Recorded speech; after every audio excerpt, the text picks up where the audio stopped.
issued a severe thunderstorm warning for southwestern Brevard County in east central Florida, southeastern Orange County in east central Florida, northeastern Osceola County in east central Florida until 10 p.m. Eastern Daylight Time.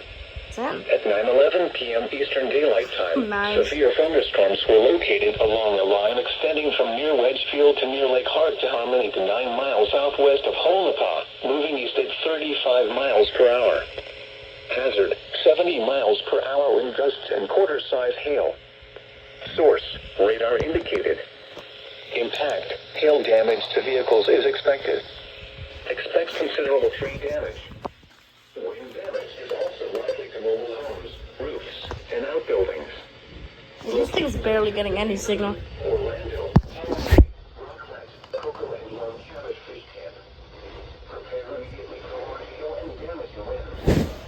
People outside should move immediately to shelter inside a strong building. Stay away from windows. To report severe weather, contact your nearest law enforcement agency. They will send your report to the National Weather Service Office in Melbourne. Torrential rainfall is occurring with these storms and may lead to flash flooding. Do not drive your vehicle through flooded roadways.